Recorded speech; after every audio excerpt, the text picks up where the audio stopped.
കർത്താവ് നമ്മെ സഹായിക്കട്ടെ. ദൈവം തന്ന ഒരു ദൂത് നിങ്ങളോട് കൈമാറുവാൻ ഞാൻ കർത്താവിൽ ആഗ്രഹിക്കുന്നു. യോഹന്നാന്റെ സുവിശേഷം 15-ാം അധ്യായം അതിന്റെ 5-6 വാക്യം വായിക്കും. ഞാൻ മുന്തിരിവള്ളിയും നിങ്ങൾ കൊമ്പുകളുമാകുന്നു. ഒരുത്തൻ എന്നിലും ഞാൻ അവനിലും വസിക്കുന്നുവെങ്കിൽ അവൻ വളരെ ഫലം കായ്ക്കും. എന്നെ പിരിഞ്ഞ് നിങ്ങൾക്ക് ഒന്നും ചെയ്യുവാൻ കഴിയുകയില്ല. എന്നിൽ വസിക്കാത്തവനെ ഒരു കൊമ്പ് പോലെ പുറത്തു കളഞ്ഞിട്ട് അവൻ ഉണങ്ങിപ്പോകുന്നു. മതി. ഹല്ലേലൂയ. നമുക്ക് എല്ലാവർക്കും വളരെ പരിചിതമായ ഒരു വേദഭാഗമാണ് യോഹന്നാന്റെ സുവിശേഷം. ഞാൻ ഈ കഴിഞ്ഞ 2 വർഷമായിട്ട് 3 ഡയറിയിൽ ഞാൻ പ്രസംഗം എഴുതിയായിരുന്നു. 3 ഡയറിയിൽ പ്രസംഗം എഴുതി. ഏറ്റവും കൂടുതൽ ഞാൻ എഴുതിയത് അപ്പോസ്തല പ്രവൃത്തിയാണ് ഏറ്റവും കൂടുതൽ എനിക്ക് ദൈവം തന്നത്.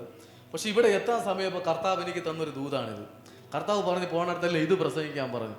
എൻ്റെ ഒരു ചിന്ത എന്ന് പറഞ്ഞാൽ അപ്പോസ്തല പ്രവൃത്തി പറഞ്ഞ് അങ്ങോട്ട് ഫയർ ആക്കണമെന്നായിരുന്നു ചിന്ത. പക്ഷേ കർത്താവ് ഇങ്ങോട്ട് വന്ന ഓൺ ദ വേയിൽ കർത്താവ് ദൂത് മാറ്റിയിട്ട് പറഞ്ഞു ഇത് പ്രസംഗിക്കണമെന്ന് പറഞ്ഞു. അപ്പം നമുക്ക് എല്ലാവർക്കും വളരെ അറിയാമെന്നുള്ള ഒരു വേദഭാഗമാണ് യോഹന്നാന്റെ സുവിശേഷം. പ്രത്യേകം 15-ാം അധ്യായം എന്ന് പറയുമ്പോൾ യോഹന്നാന്റെ സുവിശേഷം തന്നെ 15-ാം അധ്യായം വളരെ ഇമ്പോർട്ടൻ്റ് ആയിട്ടുള്ള ഒരു അധ്യായമാണ് 15-ാം അധ്യായം എന്ന് പറയുന്നത്. ഇവിടെ സ്തോത്രം യോഹന്നാൻ പറയുന്നത് ഒരുവൻ ഞാൻ മുന്തിരിവള്ളിയും നിങ്ങൾ കൊമ്പുകളുമാകുന്നു.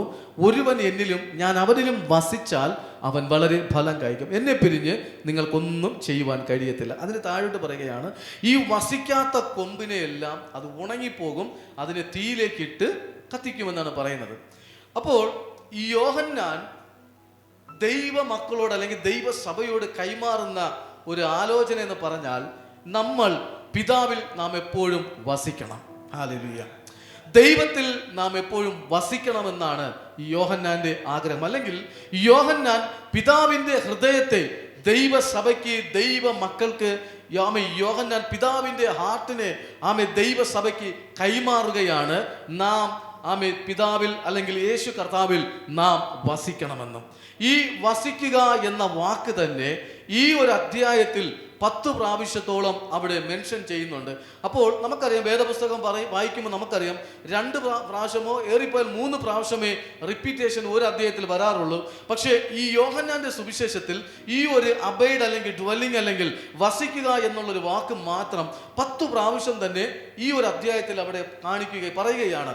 അപ്പോൾ അങ്ങനെ പറയുമ്പോൾ 10 പ്രാവശ്യം കാണിക്കുന്നുവെങ്കിൽ നമ്മൾ ഉറപ്പിക്കണം ഇതൊരു ഭയങ്കര പ്രവൃത്തിയുള്ള അല്ലെങ്കിൽ ഭയങ്കര ഇമ്പോർട്ടൻ്റ് ആയിട്ടുള്ള അല്ലെങ്കിൽ ഭയങ്കര സ്പെഷ്യൽ ആയിട്ടുള്ള അല്ലെങ്കിൽ മോർ പവർ ആയിട്ടുള്ള ഒരു വേർഡാണ് വസിക്കുക എന്നുള്ളത്. നല്ലൊരു ഹല്ലേലൂയ പറയാമോ? മാത്യു, മാർക്ക്, ലൂക്ക് ഇത് 3 അത്ഭുതങ്ങളെയും അടയാളങ്ങളെയും കുറിച്ച് ഭയങ്കരമായിട്ട് ഹൈലൈറ്റ് ചെയ്യുമ്പോൾ യോഹന്നാൻ എൻ്റെ ഡിഫറൻ്റ് ആയിട്ടാണ് യോഹന്നാൻ തൻ്റെ ഗോസ്പലിനെ ദൈവസഭയ്ക്ക് കൈമാറുന്നത്. യോഹന്നാൻ വളരെ ചുരുക്കം മിറക്കിൾസ് മാത്രമേ ഈ ഗോസ്പലിൽ കാണിക്കുന്നുള്ളൂ. ബാക്കിയെല്ലാം യോഹന്നാൻ പറയുന്നത് നിത്യജീവൻ, നിങ്ങൾ അവനിൽ വസിക്കുക, നിങ്ങളും അവനും രണ്ടല്ല, നിങ്ങളും അവനും ഒന്നാണ്. ഇങ്ങനെയൊക്കെയുള്ള ഒരു ഇൻറ്റിമസിയെ കുറിച്ചാണ് ഗോസ്പൽ ഓഫ് ജോണിൽ നമുക്ക് കാണാൻ കഴിയുന്നത്. എന്ന് പറഞ്ഞാൽ വചനവും യേശുവും രണ്ടല്ലാത്തതുപോലെ, വചനവും യേശുവും ഒന്നായിരിക്കുന്നത് പോലെ, യേശുവും പിതാവും ഒന്നായിരിക്കുന്നത് പോലെ നാമും യേശുവും ഒന്നാണ്. ഒരാമേൻ പറയാമോ? പലപ്പോഴും നമ്മൾ പ്രാർത്ഥിക്കുന്നു ഇന്ന ആളെ പോലെ. നോ, അങ്ങനെയല്ല. പലപ്പോഴും നമ്മൾ പ്രാർത്ഥിക്കുന്നു ക്രിസ്തുവിന്റെ തലയോളം. നോ, അത് നല്ലതാണ്. പക്ഷേ യേശു ഈ കാലഘട്ടത്തിൽ എന്നെയും നിങ്ങളെ കുറിച്ച് ആഗ്രഹിക്കുന്നത് ഞാനും നിങ്ങളും യേശുവിനെ പോലെയാകണമെന്നാണ്. അതാണ് യേശു ദൈവത്തോട് യേശു പ്രാർത്ഥിച്ചു, പിതാവേ ഞാനും അങ്ങും ഒന്നായിരിക്കുന്നത് പോലെ ഇവരും എന്നിൽ ഒന്നാകണമെന്ന് അല്ലെങ്കിൽ നമ്മിൽ ഒന്നാകണമെന്ന് യേശു പ്രാർത്ഥിച്ചു. അതിന്റെ സാരം ഇന്ന് പകലിൽ ഞാനും യേശുവും രണ്ടല്ല, നിങ്ങളും യേശുവും രണ്ടല്ല, നമ്മൾ ഒന്നാണ്. ഇന്ന് പകൽക്കാലം ഞാനും യേശുവും ഒന്നാണ്, നിങ്ങളും യേശുവും ഒന്നാണ്. ഇതാണ് യോഹന്നാന്റെ ബേർഡൻ, ഇതാണ് യോഹന്നാന് ദൈവം കൊടുത്തിരിക്കുന്ന വെളിപ്പാട്. നമ്മൾ അവനിൽ വസിക്കുക, അവനെ പോലെ ആകണം. നിങ്ങൾ അവനെ പോലെ ആയാൽ മാത്രമേ നിങ്ങൾക്ക് അവനിൽ വസിക്കുവാൻ കഴിയത്തുള്ളൂ. നല്ലൊരു ആമേൻ പറയാമോ പ്രിയരെ? ഹല്ലേലൂയ. അപ്പോൾ യോഹന്നാൻ പറയുകയാണ് അവനിൽ വസിച്ചാൽ മാത്രമേ നിങ്ങൾ ഫലം കായ്ക്കത്തുള്ളൂ. അവനിൽ വസിച്ചാൽ മാത്രമേ നിങ്ങൾ ഫലം കായ്ക്കത്തുള്ളൂ. അവനെ പിരിഞ്ഞ് നിങ്ങൾക്കൊന്നും ചെയ്യുവാൻ കഴിയത്തില്ല. എല്ലാവർക്കും ഒന്ന് പറയാമോ യേശുവിനെ പിരിഞ്ഞ് ഒന്നും ചെയ്യുവാൻ കഴിയത്തില്ല എന്ന്? ധൈര്യമായിട്ട് പറഞ്ഞ ആരൊന്നും പറഞ്ഞില്ല. യേശുവിനെ പിരിഞ്ഞ് ഒന്നും ചെയ്യുവാൻ കഴിയത്തില്ല. നല്ലൊരു ആമേൻ പറയാമോ? ഹല്ലേലൂയ. ഇത് ഞാൻ മേഘാലയ എൻ്റെ വീടിനകത്ത് ഒറ്റയ്ക്ക് പ്രസംഗിക്കുന്നതിനേക്കാളും സൗണ്ട് കുറവാണ്. ധൈര്യമായിട്ട് പറഞ്ഞിട്ട് അവനെ പിരിഞ്ഞൊന്നും ചെയ്യുവാൻ കഴിയത്തില്ല. യേശുവിനെ പിരിഞ്ഞ് 2024 ഒന്നും ചെയ്യുവാൻ കഴിയത്തില്ല. 2023 എവിടെയെങ്കിലും പരാജയപ്പെട്ടിട്ടുണ്ടെങ്കിൽ ഇന്ന് പകലിൽ പരിശുദ്ധാത്മാവ് പറയുകയാണ്, അവനിൽ വസിക്കുന്ന നീ ഇനി പരാജയം കാണത്തില്ല, തോൽവി ഇനി കാണത്തില്ല. അതേ ജയാളിയായ ക്രിസ്തു നീ വസിക്കുമ്പോൾ, ജയാളിയായ കർത്താവിൽ നീ അബൈഡ് ചെയ്യുമ്പോൾ, ജയാളിയായ ക്രിസ്തുവിൽ നീ വസിക്കുമ്പോൾ പരാജയത്തിന് നിന്നെ തൊടുവാൻ കഴിയത്തില്ല, പ്രശ്നങ്ങൾക്ക് നിന്നെ തൊടുവാൻ കഴിയത്തില്ല. കാരണം നിന്റെ പ്രശ്നങ്ങളെയും പ്രതിസന്ധികളെയും അവനിൽ നീ വസിക്കുമ്പോൾ നീ അല്ല ഹാൻഡിൽ ചെയ്യുന്നത്, അവൻ അത് ടേക്ക് ഓവർ ചെയ്യുകയാണ്. നല്ലൊരു ആമേൻ പറയാമോ? നല്ലൊരു ആമേൻ പറയാമോ? 91 സങ്കീർത്തനം പറഞ്ഞു, he who dwells in A amen secret place. ഇപ്പൊ യോഹന്നാൻ പറയുകയാണ് നിങ്ങൾ അവരിൽ വസിക്കണം. പക്ഷേ മോശ പറയുകയാണ് സാധാ വസിച്ചാൽ പോരാ, ആമേ സീക്രട്ട് പ്ലേസിൽ വസിക്കണം. ഒരാമേൻ പറയാമോ? ഇന്ന് പകലിൽ കർത്താവ് നമ്മെ വിളിച്ചിരിക്കുന്നത് അവനിൽ വസിക്കുക മാത്രമല്ല, ആമേൻ ആ രഹസ്യ സ്ഥലത്തിൽ, ആമേൻ അത്യുന്നതന്റെ മറവിൽ, ആ സീക്രട്ട് പ്ലേസിൽ നാം വസിക്കണമെന്നാണ് ആമേൻ ദൈവം നമ്മെ കുറിച്ച് ആഗ്രഹിക്കുന്നത്. ഹല്ലേലൂയ. ഈ യേശു ശിഷ്യന്മാരെ പ്രാർത്ഥന പഠിപ്പിച്ചപ്പോൾ അതാണ് യേശു പറഞ്ഞത്, നിങ്ങൾ പ്രാർത്ഥിക്കാൻ വേണ്ടി റൂമിനകത്ത് കയറുമ്പോൾ, അറയിൽ കയറുമ്പോൾ നിങ്ങൾ ഡോർ അടച്ച് നിങ്ങൾ രഹസ്യത്തിൽ കാണുന്ന പിതാവിനോട് സംസാരിക്കണം. ഒരാമേൻ പറയാമോ? ആരെടുത്താ സംസാരിക്കേണ്ടത്? ആമേൻ രഹസ്യത്തിൽ കാണുന്ന പിതാവിനോട് സംസാരിക്കണം. അപ്പോൾ രഹസ്യത്തിൽ കാണുന്ന പിതാവിനോട് നമ്മുടെ ഹൃദയത്തിലെ വേദനകളും നമ്മുടെ ആമേൻ നിരാശകളെല്ലാം നാം പിതാവിനോട് അറിയിക്കുമ്പോൾ, അതിൻ്റെ താഴോട്ട് പഠിക്കുമ്പോൾ കാണുന്നത് ആമേ സ്തോത്രം, നാം രഹസ്യത്തിൽ നമ്മുടെ ആമേ ഹൃദയത്തെ സ്വർഗത്തോട് പകരുമ്പോൾ അതിൻ്റെ ആൻസർ എന്ന് പറഞ്ഞാൽ അത് പബ്ലിക്കായിട്ടാണ്. ഒരാമേൻ പറയാമോ? ഒരു പക്ഷേ റൂമിനകത്ത് 4 ചുമരിനകത്ത് വാതിലടച്ച് നിന്റെ ഭാര്യയോ ഭർത്താവോ പ്രിയപ്പെട്ടവരോ ഒരു സെക്കൻഡ് പേഴ്സണോ തേർഡ് പേഴ്സണോ നിങ്ങളുടെ പെയിൻ അറിയാതെ നിങ്ങൾ ദൈവസന്നിധിയിൽ കരഞ്ഞ് കണ്ണുനീരോടെ നിങ്ങൾ ഹൃദയത്തെ കൈമാറുമ്പോൾ ഇന്ന് പകലിലെ കണ്ണുനീരും വേദനയും ഒരു പക്ഷേ മറ്റൊരു വ്യക്തി കണ്ടിട്ടില്ല, മറ്റൊരു വ്യക്തി അറിഞ്ഞിട്ടില്ല. പക്ഷെ ദൈവം നിനക്ക് അതിന്റെ മറുപടി തരുമ്പോൾ അത് പബ്ലിക്കായിട്ട് ദൈവം നിന്നെ ഹോണർ ചെയ്ത്, അതേ ദൈവാത്മാവ് പറയുകയാണ്, ഈ സഭയ്ക്കകത്ത് ചില കുടുംബങ്ങളുടെ മേൽ ഇന്ന് പകലിൽ ചില പ്രാർത്ഥനയുടെ മറുപടികൾ അത് പരസ്യമായി, അത് രഹസ്യത്തിലല്ല മറുപടി കിട്ടുന്നത്, രഹസ്യത്തിലല്ല വിടുതൽ കിട്ടുന്നത്, അത് പരസ്യമായിട്ട് കർത്താവ് തരാൻ പോകുകയാണ്. വിശ്വസിക്കുന്നവരുണ്ടെങ്കിൽ ഈ പകലിലെ കരങ്ങളെ തട്ടി പരിശുദ്ധാത്മാവിന് ഇന്ന് പകൽക്കാലം ആരാധന. ഹല്ലേലൂയ. ഇനി ഈ നമ്മൾ പലപ്പോഴും രാത്രി പേടിയൊക്കെ വരുമ്പോഴാണ് 91 സങ്കീർത്തനം വായിക്കുന്നത്. ഈ വചനത്തിൻ്റെ ഒരു പ്രശ്നമുണ്ട്, എന്തറിയാമോ? നിങ്ങൾ ബൈബിളിൽ എവിടെയെങ്കിലും വായിക്കാനായിട്ട് പറഞ്ഞതായിട്ട് പറയുന്നുണ്ടോ? ദൈവം യോശുവയോട് പറഞ്ഞു, you should meditate the word of God day and night. Meditate ചെയ്ത് ധ്യാനിക്ക്, ഭക്ഷിക്കാനാണ് പറയുന്നത്, വായിക്കാനല്ല. പലർക്കും 91 സങ്കീർത്തനം ഫുള്ളായിട്ട് കാണാതെ പടപടാ പറയും. ചെറിയൊരു രാത്രി ഒരു ഡിസ്റ്റർബ് എന്ന് പറഞ്ഞാൽ 91 പറയും, ശിവനന്ദ പോ എന്നൊക്കെ പറയും. പക്ഷേ ഈ താഴോട്ടുള്ള പ്രൊട്ടക്ഷനും 91 സങ്കീർത്തനത്തിൻ്റെ താഴോട്ട് കിടക്കുന്ന പ്രൊട്ടക്ഷനും ബ്ലെസ്സിങ്സും ലഭിക്കണമെങ്കിൽ അത്യുന്നതൻ്റെ മറവിൽ വസിച്ചേ പറ്റത്തുള്ളൂ. രാമേൻ പറയാമോ? ആ സീക്രട്ട് പ്ലേസിൽ വസിച്ചാൽ മാത്രമേ താഴെ കൊടുത്തിരിക്കുന്ന സകല അനുഗ്രഹങ്ങളും പ്രൊട്ടക്ഷനുകളും നമുക്ക് പ്രാപിപ്പാൻ കഴിയത്തുള്ളൂ. താഴോട്ട് പറയുകയാണ്, ഒരനർത്ഥവും നിനക്ക് ഭവിക്കുകയില്ല, ഒരു ബാധയും നിന്റെ കൂടാരത്തിന് അടുക്കുകയില്ല എന്ന് പറഞ്ഞാൽ വസിക്കുന്നവനെ കുറിച്ച് പറയുകയാണ്. സീക്രട്ട് പ്ലേസിൽ വസിക്കുന്നതിനെ കുറിച്ച് പറയുകയാണ്, നീ ഒരു അനർത്ഥവും കാണത്തില്ല എന്ന് പറഞ്ഞാൽ 2023 ചില അനർത്ഥങ്ങളെ കണ്ടുവെങ്കിൽ 2024 പരിശുദ്ധാത്മ പറയുകയാണ്, സീക്രട്ട് പ്ലേസിൽ വസിക്കുന്ന നീ ഒരു അനർത്ഥവും കാണത്തില്ല, ഒരു ബാധയും നിന്റെ കൂടാരത്തിന് അടുക്കുകയില്ല.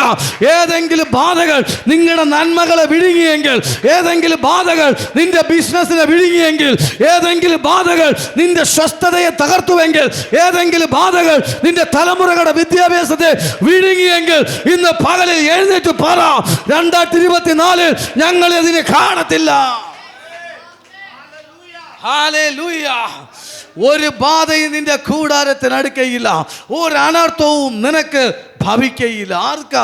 സീക്രട്ട് പ്ലേസിൽ വസിക്കുന്നവന്. 2, ആമേൻ, നിന്റെ എല്ലാ വഴികളിലും നിന്നെ കാക്കേണ്ടതിന് അവൻ നിന്നെക്കുറിച്ച് എന്ന് പറഞ്ഞാൽ പ്രസംഗിക്കുന്ന എന്നെക്കുറിച്ച്, ഇവിടെ ഇരിക്കുന്ന ഓരോ ദൈവദാസന്മാരെ കുറിച്ച്, ഇവിടെ ഇരിക്കുന്ന ഓരോ കുഞ്ഞുങ്ങളെ കുറിച്ച്, ഇവിടെ ഇരിക്കുന്ന ഓരോ മാതാപിതാക്കന്മാരെ കുറിച്ച്, സഹോദരിമാരെ കുറിച്ച് ദൈവം തൻ്റെ ദൂതന്മാരോട് കൽപ്പിച്ചിരിക്കുകയാണ്. നിങ്ങളുടെ എല്ലാ വഴികളിലും നിങ്ങളെ കാക്കേണ്ടതിന് ആമേൻ അവൻ ദൂതന്മാരോട് കൽപ്പിച്ചിരിക്കുന്നു. അതെ, ഇന്ന് പകലിൽ എത്ര പേർക്ക് വിശ്വസിക്കാൻ കഴിയുന്നുണ്ട്? എൻ്റെ മുമ്പാകെ ഒരു ദൂതനുണ്ട്, എന്നെ പ്രൊട്ടക്ട് ചെയ്യുന്ന ഏഞ്ചൽസുമാരുണ്ടെന്ന് ഇന്ന് പകലിൽ തിരിച്ചറിയുന്നവരുണ്ടെങ്കിൽ ഹല്ലേലൂയ. ഇനി ഈ വചനത്തിൻ്റെയൊക്കെ ഡെലിവറൻസ് എങ്ങനെയാണ്? നമുക്കറിയാം, യേശു 40 ദിവസം ഉപവസിക്കാൻ വേണ്ടി ആത്മാവ് യേശുവിനെ മരുഭൂമിയിലേക്ക് കൊണ്ടുപോയി. ആഫ്റ്റർ ഫാസ്റ്റിംഗ് കഴിഞ്ഞപ്പോൾ യേശുവിന് വിശന്നു. ആ സമയത്ത് സാത്താൻ പരീക്ഷയുമായി യേശുവിൻ്റെ അടുക്കലേക്ക് വന്നു. ആമേൻ, സ്തോത്രം. പരീക്ഷയുമായി സാത്താൻ യേശുവിൻ്റെ അടുക്കലേക്ക് വന്നപ്പോൾ ഈ യേശു ക്രിസ്തുവാണ് ആദ്യമായിട്ട് ദ വേർഡിന് കൺഫസ് ചെയ്ത് സാത്താനെ പരാജയപ്പെടുത്തിയത്. അപ്പോൾ ഇന്ന് പകലിൽ കേൾക്കുന്ന ദൈവവചനത്തെ നിങ്ങൾ പിടിച്ചിട്ട് അതിനെ കൺഫസ് ചെയ്യണം. ഒരു ആമേൻ പറഞ്ഞാട്ടെ.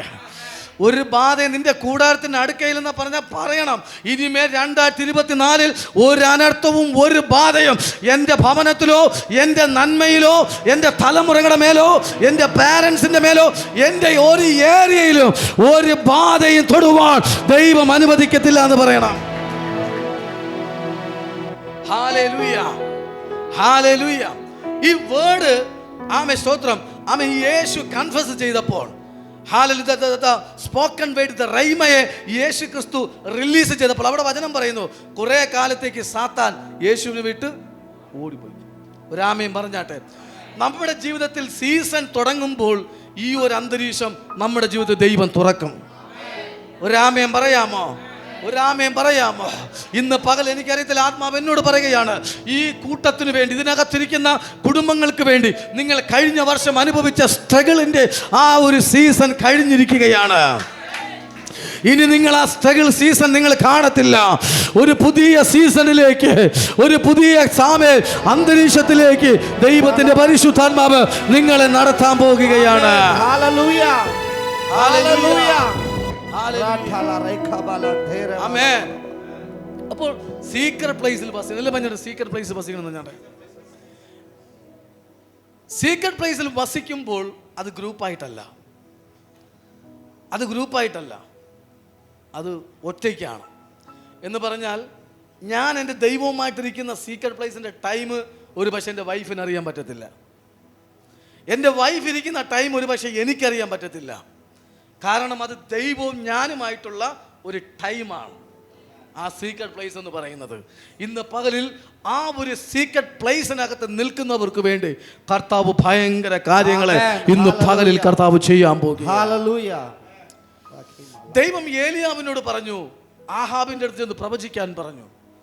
അതേ, ഏലിയ പറഞ്ഞു, ഐ ആം റെഡി. അതുവരെ നമുക്ക് ഏലിയാവിനെ കുറിച്ച് ഒന്നും അറിയത്തില്ല. ഗിലെയാദിൽ നിന്നുള്ള ഏലിയാവെന്ന് മാത്രം, തിശ്ബ്യനായ ഏലിയാവെന്ന് മാത്രം നമുക്കറിയാം. ആമേൻ. അദ്ദേഹം നേരെ ആഹാബിൻ്റെ അടുത്ത് ചെന്ന് പറഞ്ഞു, ഇനി ഞാൻ പറഞ്ഞിട്ടല്ലാതെ മഞ്ഞും മഴയൊന്നും ഈ ദേശത്ത് പെയ്യത്തില്ല. ഉടനെ അത് കഴിഞ്ഞൊരു ദൈവം ചോദിച്ചു, ആമേ പറഞ്ഞു, നേരെ കെരീത്തിലേക്ക് പോകാൻ പറഞ്ഞു. നോക്കിയേ, ഈ ഒരു പ്രോഫറ്റിൻ്റെ ലൈഫ് നോക്കിയാട്ടെ. ഫസ്റ്റ് മിനിസ്ട്രി തന്നെ കൊട്ടാരത്തിനകത്താണ്. ഫസ്റ്റ് ദൂത് തന്നെ രാജാവിൻ്റെ നേരെയാണ്. അപ്പോൾ ഈ രാജാവിനോട് ദൂത് പറയുന്നവന് വേണമെങ്കിൽ അടുത്ത കൊട്ടാരം ഫോക്കസ് ചെയ്യാം. പക്ഷേ ഒരു പക്ഷേ ദൈവം ചോദിച്ചു കാണും, ഏലിയാവ് നിനക്ക് എന്തെങ്കിലും പ്ലാൻ ഉണ്ടോ? ഏലിയാവ് പറഞ്ഞു, no, I don't have any plan. എനിക്ക് പ്ലാനില്ല. എന്തറിയുമോ, ഏലിയാവ് ദൈവത്തിൽ വസിക്കുന്നവനാണ്. ഏലിയാവ് ദൈവത്തിൽ വസിക്കുന്നവൻ്റെ പ്രത്യേകത എന്ന് പറഞ്ഞാൽ, വസിക്കുന്നവന് സ്വന്തമായ ഒരു പ്ലാൻ ഇല്ല. അതാത് സമയത്ത് ദൈവം പറയും, മൂവ് ചെയ്യാൻ പറയും, അതേ പോകും. ദൈവം ഇന്ന കാര്യം ചെയ്യാൻ പറയും, അതേ ചെയ്യും. ഇനി വസിക്കുന്നവൻ്റെ ഉള്ളിൽ പ്ലാൻ ഇല്ല എന്ന് പറയുമ്പോൾ തന്നെ മനസ്സിലാക്കണം, വസിക്കുന്നവൻ ദൈവത്തിൽ വസിക്കുന്നവന്റെ ആമേ ജീവിതത്തിൽ വരുന്ന പ്ലാൻ എന്ന് പറഞ്ഞാൽ അത് ദൈവത്തിന്റെ പ്ലാനാണ്. ആമേൻ. ഹല്ലേലൂയ. ആമേൻ പറയാമോ? ആമേൻ. ഏലിയാവിന്റെ സ്ഥാനത്ത് ഞാനായിരുന്നെങ്കിൽ ആഹാബിന്റെ അടുത്ത് ദൂത് പറഞ്ഞിട്ട് ഞാൻ അടുത്ത ഡയറി എടുക്കും, അടുത്ത രാജ്യത്തിലെ കൊട്ടാരം. ഇതെല്ലാം നമുക്ക് ആവശ്യമാണ്. ഞാൻ കുറ്റം പറയുന്നല്ല, എല്ലാം നമുക്ക് ആവശ്യമാണ്. ഹൈയിലും നിൽക്കണം, ഇങ്ങ് താഴെ നിൽക്കണം. എന്തില്ല? ശുശ്രൂഷയിൽ. ആമേൻ. മറ്റ് നിങ്ങൾ ബ്ലെസ്സിങ്സിന് നിങ്ങൾ അങ്ങനെ നിൽക്കരുത്. ബ്ലെസ്സിങ്സിന് നമ്മൾ എപ്പോഴും ഇങ്ങനെ കയറി പൊയ്ക്കൊണ്ടിരിക്കണം. പക്ഷെ ശുശ്രൂഷയിൽ ഇവിടെയും നിൽക്കണം, ഇങ്ങിറങ്ങാനും തയ്യാറാകണം. എന്ന് പറഞ്ഞാൽ ഇവിടെ ഗ്രൂപ്പിന് വലിയ തലത്തിൽ നിൽക്കാനും റെഡിയാകണം, ഇനി ഒന്നുമില്ലാത്ത ഒരു വ്യക്തിക്ക് വേണ്ടി പ്രാർത്ഥിക്കാൻ നമ്മൾ അവൈലബിൾ ആയിരിക്കണം. പക്ഷേ സ്തോത്രം, ഞാനായിരുന്നെങ്കിൽ എൻ്റെ ഡയറി ഞാൻ ഫില്ല് ചെയ്യും. അടുത്ത കൊട്ടാരങ്ങൾ ഞാൻ പറയും, എൻ്റെ സീസൺ തുടങ്ങി, ഇനി എൻ്റെ ശുശ്രൂഷ ഫുൾ കൊട്ടാരമാണ്, എൻ്റെ ശുശ്രൂഷ ഫുൾ ഇനി പാലസിനകത്താണ്, രാജാവിൻ്റെ അടുത്താണ്. പക്ഷെ ദൈവം പറഞ്ഞില്ല, ഏലിയാവേ നീ കെരീത്തിലേക്ക് പോകാൻ പറഞ്ഞു. അതേ പ്രിയരെ, ഏലിയാവ് കെരീത്തിലേക്ക് പോയി കാക്ക അപ്പവും സ്തോത്രം ഇറച്ചിയും കൊണ്ട് രാവിലെ വൈകുന്നേരം കൊടുക്കും. തോട്ടിൽ നിന്ന് കോരി കുടിച്ച് അവിടെ കഴിയുകയാണ്. ഏലിയാവ് അവിടെ മറുത്തൊന്നും ചിന്തിച്ചില്ല, കാരണം ദൈവമാണ് പറഞ്ഞത്, പോകാൻ പറഞ്ഞു. ഹല്ലേലൂയ. ഏലിയാവ് അവിടെ പോയി. അവിടെ വെള്ളം പറ്റിയപ്പോൾ, കാക്കയുടെ വരവ് നിന്നപ്പോൾ ദൈവം സാരാഫാത്ത് തുറന്നു. അവിടെ കഴിഞ്ഞപ്പോൾ ദൈവം ഏലിയാവിനോട് പറയുകയാണ്, നീ നിന്നെ തന്നെ ചെന്ന് ആഹാബിന് വെളിപ്പെടുത്താൻ പറഞ്ഞു. ഈ ഒരു വാക്ക് പറയാൻ വേണ്ടിയാണ് ഞാൻ ഇത്രയും പറഞ്ഞത്. നീ നിന്നെ തന്നെ ആഹാബിന് വെളിപ്പെടുത്തി കൊടുക്കാൻ പറഞ്ഞു. അതെ, ഈ സഭയെ ഈ 2024 ട്രിവാൻഡ്രം പട്ടണത്തിൽ മാത്രമല്ല, കേരളം മുഴുവനും ലോകം അത് വെളിപ്പെടുത്തുന്ന ഒരു സീസണിലേക്ക് ദൈവസഭയെ ദൈവം ഈ വർഷം വെളിപ്പെടുത്താൻ പോവുകയാണ്. അത് വിശ്വസിക്കുന്നവരുണ്ടെങ്കിൽ ആ കരങ്ങളെ തട്ടി കർത്താവിന് ആരാധന നൽകിയാട്ടെ.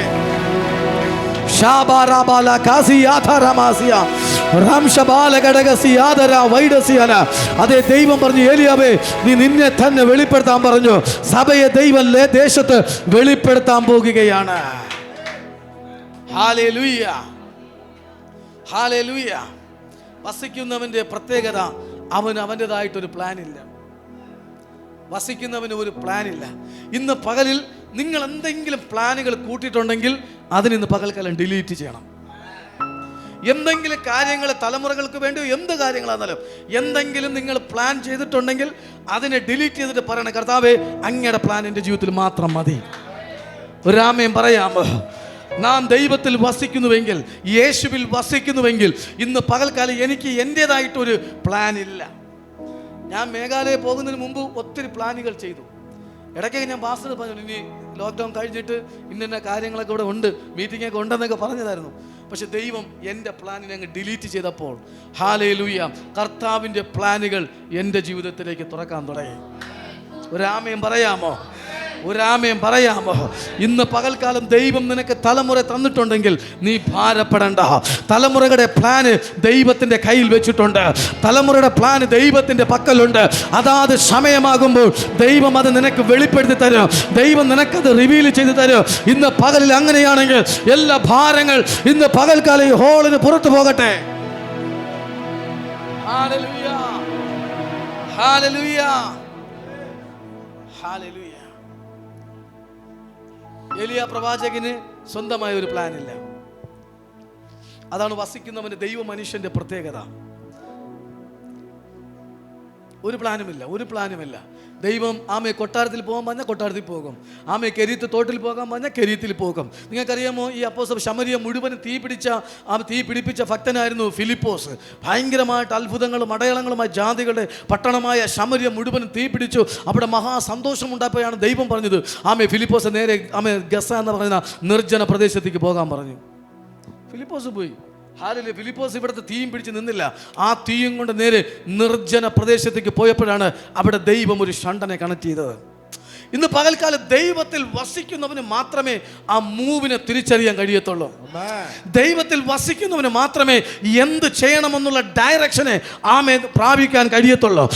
പഴയ നിയമത്തിൽ പുറപ്പാട് ദൈവം പറഞ്ഞു, ഞാൻ നിങ്ങളുടെ ഇടയിൽ വസിക്കുന്ന ദൈവമല്ലോ എന്ന്. 40 വർഷത്തെ മരുഭൂമി യാത്രയിൽ സ്തോത്രം ദൈവം നമുക്കറിയാം, എസെക്കേലാണ് എപ്പോഴും പറയുന്ന കാര്യമാണ്. അന്ന് ഗൂഗിൾ മാപ്പില്ല, ഒരു GPS ഇല്ല. പക്ഷേ അവരുടെ മാപ്പും GPS-ഉം ഗ്ലോറി ക്ലൗഡായിരുന്നു. മേഘം എവിടെയെങ്കിലും സ്റ്റില്ലായിട്ട് നിന്നാൽ അവരവിടെ പാളയമടിക്കും. ചിലപ്പോൾ ആഴ്ചകളെടുക്കും, ചിലപ്പോൾ ദിവസങ്ങളെടുക്കും, ചിലപ്പോൾ വർഷങ്ങളെടുക്കും. വീണ്ടും ഗ്ലോറി ക്ലൗഡ് മൂവ് ആകുമ്പോൾ ജനവും കൂടെ യാത്ര ചെയ്യും. ഇന്ന് പകലിൽ 2024 പരിശുദ്ധാത്മാവായ കർത്താവ് നമ്മെ കുറിച്ച് ആഗ്രഹിക്കുന്നത് ആ ഒരു ലീഡിങ്ങിലേക്ക്, ആ ഒരു ഗൈഡിലേക്ക് ഇന്ന് പകലിൽ ദൈവസഭ മൂവ് ചെയ്യുവാൻ, ദൈവസഭ നിൽപ്പാനാണ് കർത്താവ് ആഗ്രഹിക്കുന്നത്. ഒരാമയും പറയാമോ? ആമേൻ. അവർ 21 ഉപവാസം വെച്ചത് കൊണ്ട് ഞങ്ങൾ 40 നടത്തും. നോ, അങ്ങനെയല്ല. ഒരാമയും പറയാമോ? ആമേൻ. ഒരാമയും പറയാമോ? ആമേൻ. ആ സഹോദരി അരമണിക്കൂർ ആരാധിക്കുന്നത് കൊണ്ട് ഞാൻ 1 മണിക്കൂർ ആരാധിക്കുന്നു, അങ്ങനെയല്ല. ഇന്ന് പകലിൽ കർത്താവിൻ്റെ ഗൈഡൻസ്, കർത്താവിൻ്റെ ലീഡ് അനുസരിച്ച് നിങ്ങൾക്ക് മൂവ് ചെയ്യാൻ കഴിഞ്ഞാൽ, അതാത് സമയത്തുള്ള കൺഫർമേഷൻ, ലീഡിങ്, ഗൈഡൻസ് നിങ്ങൾക്ക് മനസ്സിലാക്കാൻ കഴിഞ്ഞാൽ നിങ്ങൾ ജയിച്ചവരുടെ കൂട്ടത്തിലാണ്. ആമേൻ. Hallelujah, hallelujah. ഹല്ലേലൂയ. എല്ലാവരും മഞ്ഞാട്ടെ, വസിക്കണം, വസിക്കണം, വസിക്കണം, വസിക്കണം. ഇനി ഒരു വാക്യം എടുത്ത് 1 യോഹന്നാന്റെ 5-ാം അധ്യായം എടുത്തിട്ട് 5-ാം അധ്യായം 1 യോഹന്നാൻ 5-ാം അധ്യായം അതിൻ്റെ 14-15 വാക്യം ഒന്ന് വായിച്ചാൽ. അവന്റെ ഇഷ്ടപ്രകാരം നാം എന്തെങ്കിലും അപേക്ഷിച്ചാൽ അവൻ നമ്മുടെ അപേക്ഷ കേൾക്കുന്നു എന്നുള്ളത് നമുക്ക് അവനോടുള്ള ധൈര്യമാകുന്നു. അവനോടുള്ള ധൈര്യമാകുന്നു. എന്താണ്? അവന്റെ ഇഷ്ടപ്രകാരം നാം എന്തെങ്കിലും അപേക്ഷിച്ചാൽ അവൻ നമ്മുടെ അപേക്ഷ കേൾക്കുന്നു എന്നുള്ളത് നമുക്ക് അവനോടുള്ള ധൈര്യമാകുന്നു. വസിക്കുന്നവന്റെ പ്രത്യേകതയാണ് പറയുന്നത്. അതായത് അവനിൽ വസിക്കുമ്പോൾ നമ്മുടെ ഇഷ്ടവും സ്വർഗത്തിലെ ഇഷ്ടവും സെയിം ആകും, ഒന്നാകും. എന്ന് പറഞ്ഞാൽ വസിക്കുന്നവൻ്റെ ഉള്ളിൽ ദൈവത്തിൻ്റെ ഇഷ്ടമാണ് ഉള്ളിൽ നിന്ന് പുറത്തേക്ക് വരുന്നത്. അപ്പോൾ വസിക്കുന്നവൻ്റെ ഉള്ളിൽ നിന്ന് ദൈവത്തിൻ്റെ ഹിതമുള്ള പ്രാർത്ഥനാ വിഷയങ്ങൾ നമ്മളിൽ നിന്ന് പുറത്തേക്ക് പോകുമ്പോൾ അവൻ്റെ ഇഷ്ടപ്രകാരം നാം എന്തെങ്കിലും അപേക്ഷിച്ചാൽ അവൻ നമ്മുടെ അപേക്ഷ കേൾക്കുന്നു എന്നുള്ളത് നമുക്ക് അവനോടുള്ള ധൈര്യമാകുന്നു. ആമേൻ. ഒരാമയും പറയാമോ? ആമേൻ. ഇന്ന് 2024 കർത്താവ് നമ്മളോട് പറയുകയാണ്, നിങ്ങൾ പ്രാർത്ഥിച്ചത് ഉപവസിച്ചതൊന്നും വൃഥ അല്ല, അതൊന്നും വൃഥാവായി പോയിട്ടില്ല, അതെല്ലാം നമുക്ക് ലഭിച്ചു എന്നുള്ള ഒരു ധൈര്യമുണ്ട്. അത് അടുത്ത വാക്യം വായിച്ചാട്ടെ, 15-ാമത്തെ വാക്യം. നാം എന്ത് അപേക്ഷിച്ചാലും അവൻ നമ്മുടെ അപേക്ഷ കേൾക്കുന്നു എന്നറിയുന്നുവെങ്കിൽ അവനോട് കഴിച്ച അപേക്ഷ നമുക്ക് ലഭിച്ചു എന്നും അറിയുന്നു. അത് ലഭിക്കും എന്നല്ല, അല്ലെങ്കിൽ അത് ഇനി ലഭിക്കും അല്ലെങ്കിൽ പിന്നെ കിട്ടുമെന്നല്ല, ലഭിച്ചു. എല്ലാവരും പറഞ്ഞിട്ട് ലഭിച്ചു, ലഭിച്ചു എന്ന് പറഞ്ഞാൽ നമ്മൾ പ്രാർത്ഥിക്കുന്ന പ്രാർത്ഥനകൾ നാളെ ലഭിക്കുമെന്നല്ല, അല്ലെങ്കിൽ അടുത്ത വർഷം തരുമെന്നല്ല. ഇവിടെ വചനം പറയുകയാണ് അത് നമുക്ക് ഓൾറെഡി ലഭിച്ചു എന്ന്. അങ്ങനെയാണെങ്കിൽ ഇന്ന് പകൽക്കാലം ഒന്ന് കരമുയർത്ത് പറഞ്ഞാട്ടെ, എൻ്റെ പ്രാർത്ഥനാ മറുപടികൾ എനിക്ക് ഓൾറെഡി ലഭിച്ചു എന്ന് പറഞ്ഞാട്ടെ. ഓൾറെഡി ലഭിച്ചു. ഹല്ലേലൂയ. എനിക്കത് ലഭിച്ചു എന്ന് പറഞ്ഞാട്ടെ. എനിക്കത് ലഭിച്ചു. അപ്പം ഞാനൊരു 15 മിനിറ്റ് കൂടി വചനം സംസാരിച്ച് നമുക്ക് പ്രാർത്ഥിക്കാം. ഹല്ലേലൂയ.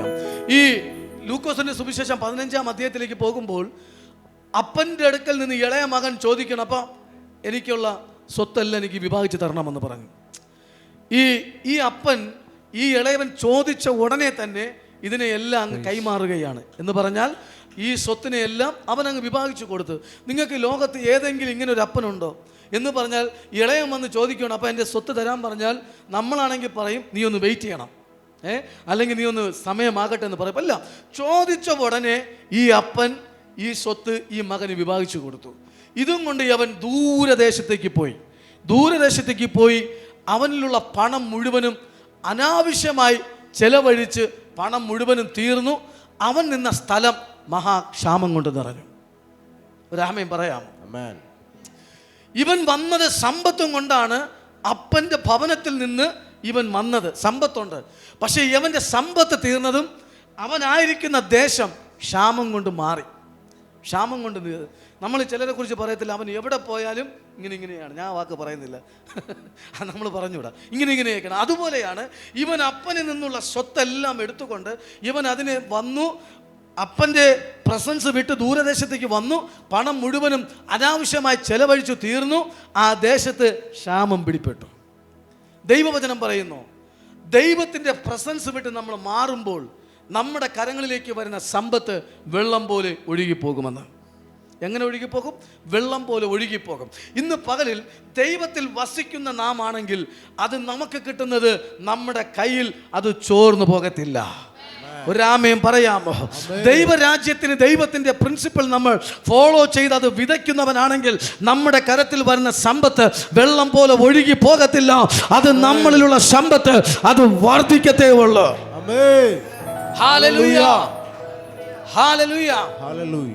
ഇവൻ ക്ഷാമമായി, ഇവൻ നിൽക്കുന്ന ദേശം മഹാക്ഷാമമായി, ഇവൻ അപ്പനുമായി ഡിസ്കണക്റ്റായി. ഒരാമയും പറയാമോ? 2024 ഈ ഞായറാഴ്ചയിൽ പരിശുദ്ധാത്മാവ് എന്നോടും നിങ്ങളോടും ചോദിക്കുന്നത്, ആ അപ്പനുമായി നമ്മൾ എവിടെയെങ്കിലും ഡിസ്കണക്റ്റ് ആയിട്ടുണ്ടെങ്കിൽ ഇന്ന് പകൽക്കാലം കണക്റ്റ് ആകുവാൻ ആ അപ്പൻ പറയുകയാണ്. ഹല്ലേലൂയ. ഉൽപ്പത്തിയിലേക്ക് വരുമ്പോൾ ഇവിടെ ഡിസ്കണക്റ്റ് ആയവൻ ചെന്ന ദേശം ക്ഷാമം പിടിപെട്ട് നിൽക്കുകയാണ്. എന്നാൽ ഉൽപ്പത്തിയിൽ വരുമ്പോൾ ആമൻ ഇസഹാക്കിന്റെ കാലഘട്ടത്തിൽ, അബ്രഹാമിന്റെ കാലത്തുണ്ടായ അതേ ക്ഷാമം ഇസഹാക്കിന്റെ കാലഘട്ടത്തിലും വന്നു. ജനങ്ങൾ മറ്റു രാജ്യങ്ങളിലേക്ക് പോയി. ഉടനെ ഇസഹാക്ക് എങ്ങും പോകാതെ അപ്പനോട് ചെന്ന് ചോദിച്ചപ്പ ഞാൻ എന്ത് ചെയ്തിട്ട്? സ്വർഗം പറഞ്ഞു, ഇസഹാക്കെ നീ ഗെരാരിൽ തന്നെ പാർക്കുക, നീ ഈജിപ്തിലേക്ക് പോകരുത്.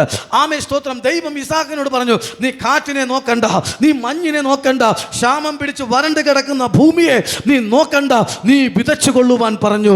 ആമേ സ്തോത്രം. ദൈവത്തിന്റെ വാക്ക് കേട്ട്, ദൈവത്തിന്റെ ആലോചന പ്രകാരം ഇസഹാക്ക് ആ ആണ്ടിൽ വിതച്ചു 100 മേനി കൊയ്തെടുത്തു. രാമേം പറയാമോ?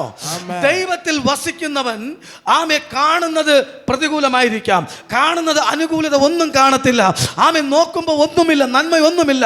പക്ഷെ ദൈവത്തിൽ വസിക്കുന്നവൻ ക്ഷാമമാണെങ്കിലും അവന് ഒറ്റയ്ക്ക് വിതച്ചാൽ അവിടെ ഒരു സമൃദ്ധിയെ കൊണ്ടുവരുവാൻ ആ വ്യക്തിയെ കൊണ്ട് കഴിയും. ഹല്ലേലൂയ.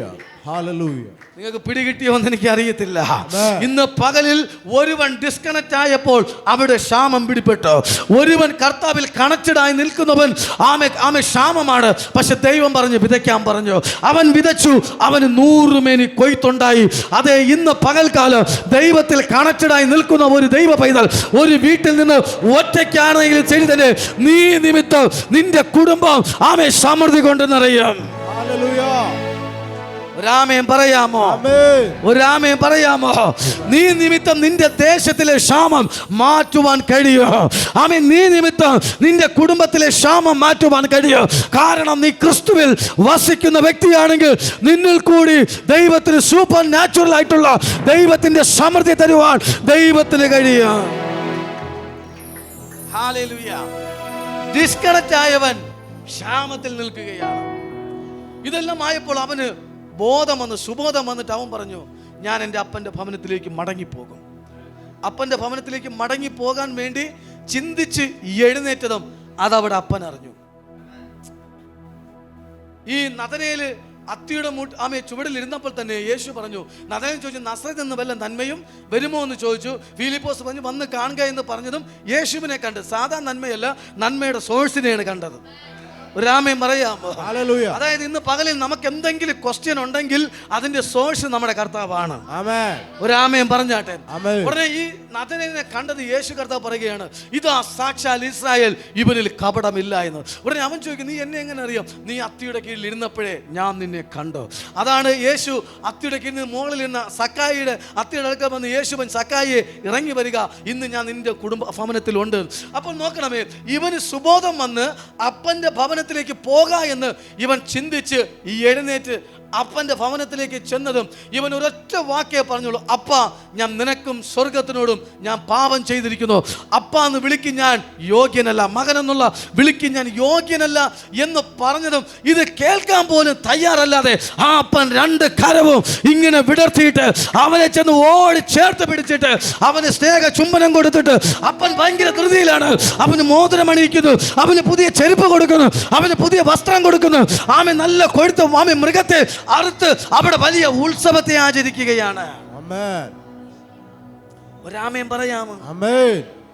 ഇന്ന് പകലിൽ കർത്താവ് പറയുകയാണ്, ഡിസ്കണക്റ്റ് ആയവന് വേണ്ടി, ഡിസ്കണക്റ്റ് ആയവർക്ക് വേണ്ടി സ്വർഗം ഇങ്ങനെ കരം ഉയർത്തി നിൽക്കുകയാണ്. മകനെ കയറി വരിക, മകളെ കയറി വരിക, ഞാൻ നിനക്ക് വേണ്ടി വെയിറ്റിംഗിലാണ്. ആമേൻ. ഇന്ന് പകലിൽ നമ്മളൊന്ന് ചിന്തിക്കുമ്പോൾ തന്നെ ഹല്ലേലൂയ, ഈ അപ്പൻ റെഡിയായി നിൽക്കുകയാണ്. എൻ്റെ മകൻ്റെ വരവും കാത്ത്, എൻ്റെ മകളുടെ വരവും കാത്ത് ഇന്ന് പകലിൽ സ്വർഗത്തിൻ്റെ ആഗ്രഹം, നിങ്ങൾ അവനിൽ വസിക്കണം. ആമേൻ. ഹല്ലേലൂയ. ആമേൻ പറയാമോ? ആമേൻ. ആമേൻ. ആമേൻ. നമ്മളാണെങ്കിൽ 7 ദിവസം ഉപവസിക്കും, കർത്താവേ ഞാൻ അതിൽ തെറ്റിപ്പോയി. നോ ആമേൻ. നമ്മളാണെങ്കിൽ ഇന്ന് കരയും. ഇല്ല, നീ ഒന്ന് മൈൻഡ് ഒന്ന് സെറ്റ് ആകുമ്പോൾ തന്നെ സ്വർഗം ഇങ്ങനെ നിൽക്കുകയാണ്. ഐ ആം റെഡി, ഇവിടേക്ക് വരിക, എനിക്ക് നിന്നെ ഒന്ന് ആമേ കെട്ടി പുണരണം, എനിക്ക് നിനക്കൊരു സ്നേഹ ചുംബനം തരണം. അതെ, ഈ 2024 ആ അപ്പൻ ഇങ്ങനെ കരം വിടർത്തി നിങ്ങളെ വിളിക്കുകയാണ്. ഈ മകൻ എഴുന്നേൽക്കാൻ വേണ്ടി അവന്റെ മൈൻഡിനെ അവൻ സെറ്റായപ്പോൾ സ്വർഗം അതറിഞ്ഞു. ഈ അപ്പൻ അറിയാം ഇവൻ എന്നായിരുന്നാലും ഇവിടെ വരേണ്ടവനാണ്. ഇവൻ എവിടെ പോയാലും ഇവിടേക്ക് വരും. ഇനി വസിക്കുന്നവന്റെ ദൂതാണ് ഞാൻ അടുത്ത പറയാൻ പോകുന്നത്. ഇവിടെ ഉത്സവം ഇതെല്ലാം കണ്ടപ്പോൾ മൂത്തവൻ വരികയാണ്. മൂത്തവൻ വന്നിട്ട് ചോദിച്ചു ഇവിടെ എന്താണ്? അപ്പം മറ്റവൻ വന്നു, ഇളയൻ വന്നു. ഓക്കെ, മൂത്തവൻ വന്ന് അപ്പൻ്റെ അടുത്ത് കംപ്ലൈന്റ്. ഇളയൻ വന്ന സന്തോഷമല്ല, സഹോദരൻ വന്ന സന്തോഷമല്ല, കംപ്ലൈന്റ് ആണ്. അപ്പം കൊടുത്തതെല്ലാം മുടിച്ചവനാണ് തിരികെ വന്നത്. ഇത്രയും നാൾ ഞാൻ നിന്റെ കൂടെ ഉണ്ടല്ലോ, എൻ്റെ കൂട്ടുകാരെ കൂടെ ഒന്ന് അടിച്ചു പൊളിക്കുവാൻ നീ എനിക്ക് ഒന്നും തന്നിട്ടില്ല.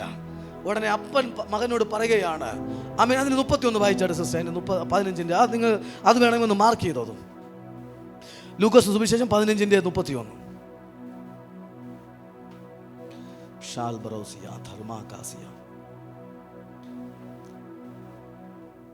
അതിനവൻ അവനോട്, മകനെ, നീ എപ്പോഴും എന്നോട് കൂടെ ഇരിക്കുന്നുവല്ലോ, എനിക്കുള്ളത് എല്ലാം നിന്റേതാകുന്നു. മതി. അതിന് അവൻ മകനോട്, അപ്പൻ മൂത്ത മകനോട് പറയുകയാണ്, മകനെ, നീ എപ്പോഴും എന്നോട് കൂടെ ഉണ്ടല്ലോ, എൻ്റെ കൂടെ ഇരിക്കുന്നല്ലോ. വസിക്കുന്നവൻ്റെ ദൂതാണ്, വസിക്കുന്നവൻ്റെ റിസൾട്ടാണ്. ഈ അപ്പൻ മകനോട് പറയുകയാണ്, നീ എപ്പോഴും എൻ്റെ കൂടെ ഇരിക്കുന്നുവല്ലോ. ആമേ, സ്തോത്രം. എനിക്കുള്ളതെല്ലാം ഇതിൽ പറയും നമുക്ക് 2024 എന്ത് ദൂത് വേണം? അതായത് സ്വർഗസ്ഥനായ പിതാവിന്റെ പക്കൽ എന്തെല്ലാം ഉണ്ടോ അവനിൽ വസിക്കുന്നവന് ഉള്ളതാണ് അതെല്ലാം. എന്ന് പറഞ്ഞാൽ എൻ്റെ അപ്പന് എന്തെല്ലാം ഉണ്ടോ അതെല്ലാം എനിക്കുള്ളതാണ്. ആമേൻ പറയാമോ? ചേട്ടാ, മൂത്തവൻ അപ്പനോട് കൂടെ എപ്പോഴും വസിക്കുകയാണ്. പക്ഷെ അവന് തിരിച്ചറിവില്ലായിരുന്നു. അതുകൊണ്ട് അപ്പം പറഞ്ഞത്, എടാ നീ എൻ്റെ കൂടെ എപ്പോഴും വസിക്കുന്നവനല്ലേ, നീ എന്നോട് കൂടെ എപ്പോഴും ഉള്ളതല്ലേ, എടാ എനിക്ക് എന്തെല്ലാം ഉണ്ടോ അതെല്ലാം നിന്റേതാണ്. നമ്മൾ ഇന്നും ഒരു ഭിക്ഷക്കാരന്റെ വേഷം ധരിച്ചു കൊണ്ടിരിക്കുകയാണ്. നമ്മുടെ ഉപവാസ പ്രാർത്ഥനകൾ നമ്മൾ സഭയെ തന്നെ ഒരു യാചക വേഷം കെട്ടിക്കുകയാണ്. എന്താണ്? താ എന്ന് പറഞ്ഞ് യാചക വേഷം കെട്ടി. പക്ഷേ സ്വർഗസ്ഥനായ അപ്പൻ പറയുകയാണ്, എന്റേത് എല്ലാം ഈ സഭയ്ക്കുള്ളതാകുന്നു, എന്റേതെല്ലാം ഈ സഭയ്ക്കുള്ളതാകുന്നു, എന്റേതെല്ലാം ഈ ദൈവ മക്കൾക്കുള്ളതാകുന്നു. ഇന്ന് പകലിൽ ആ തിരിച്ചറിവുള്ളവർ ഇന്ന് പകൽക്കാലം യേശുവിന് ആരാധന.